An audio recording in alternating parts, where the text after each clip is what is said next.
तर आता भात घातलेला आहे, इकडं जिरा राईस भात घातलेला आहे, शिजत आता.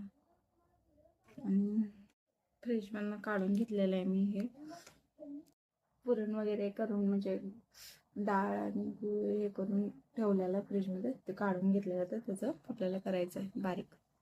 ठेवलं स्टार्ट. आता आपण बटाटा शिजवत घालूया. बटाट्याला जरा धुते चांगला. तरी पिशवी मगाशी येताना मी बटाटा घेऊन आलते. कढीपत्ता ताजा एक छोटा मीडियममध्ये, आणि त्याच्यापेक्षा एक छोटा थोडा, 2च बटाटे टाकते, कारण बटाट्याची भाजी कोणाला आवडत नाही. मला एकटेलाच आवडतं, तरी पण थोडीशी घेतात. दूध घ्यायचे चांगलं मस्त.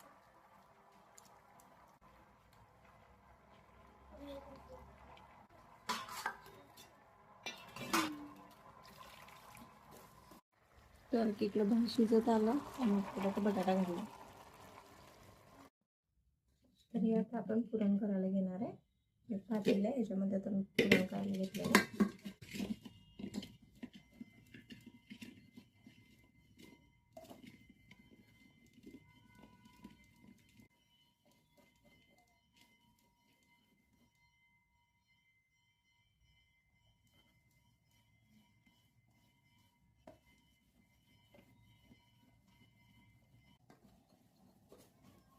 फायनली आता होत आलेलं आहे, थोडंच राहिले.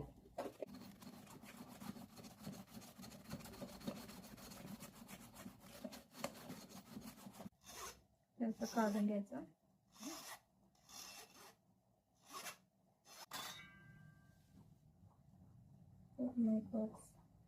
हे काला होत आहे कडक लिहिल्यावर, इतकं झालेलं आहे.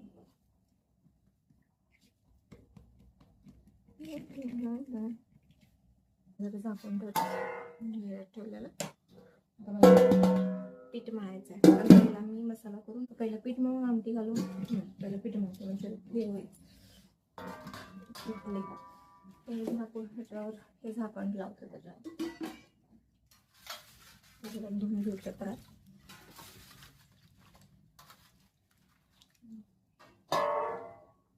इथंच ठेवलाय, मी इथंच आहे, जेवण इथंच आहे, खाली ठेवलेलं आहे गव्हाचं पीठ. गव्हाचं पीठ आणलेलं घरात आहे पीठ, पण बाहेरून आणले मम्मीनं पोळ्या चांगल्या बनण्यासाठी. पॅकिंग सोडूया. तर हे ठेवण्यासाठी चाळून घेऊया. चाळून पण घ्यायला लागणार, तर चाळ आणि घरातलं थोडंसं पीठ घेते.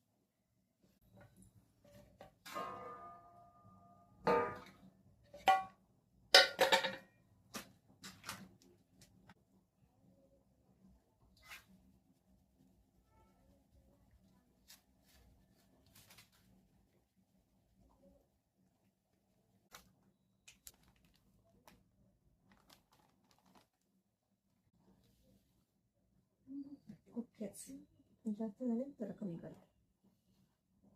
आता आपण टाकणार आहे मीठ. मिठाचा डबा मला हाताने कळते अंदाज, चमच्याने घ्यायला आवडत म्हणून ह्याच्यात टाकणार आहे आपण हळद.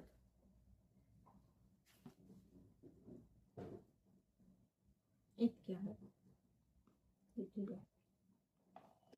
एकदम थोडस तूप.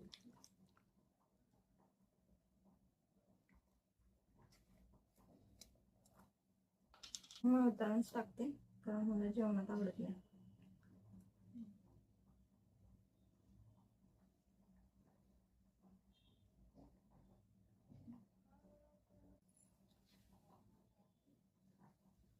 मस्त असं मीठ टाकलं, हळद टाकली, थोडस तूप टाकलेलं आहे, पाणी घेतलेलं, पाणी ह्याच्यातून घेतलं. किती अडचण करून ठेवल्या जवळ, जेणेकरून मी सगळ्या गोष्टी इझिली हातात घेऊ शकतो. पण लय घाण दिसते, सगळं स्वच्छ करून ठेवायचं. जे आपण पोळी करायला पीठ वापरते ना, थोडस मुरून द्यायचं, म्हणजे म्हणून थोडा वेळ ठेवला ना तर पोळ्या जरा छान होतात. तर ही जी आमची पोळी आहे ही जास्त गोड नसते. मम्मीला शुगर.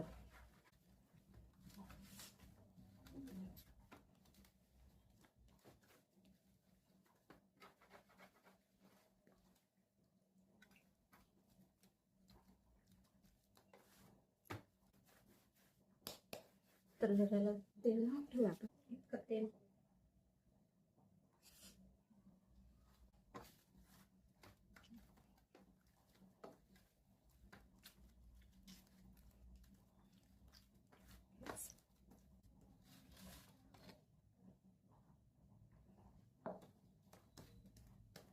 झाकून ठेवतो. दिसण्यासाठी आता उलट ठेवावं लागतं. कपाटातून प्लेट घेतली, झाकून ठेवलं. Okay clear cut. त्याला साईडला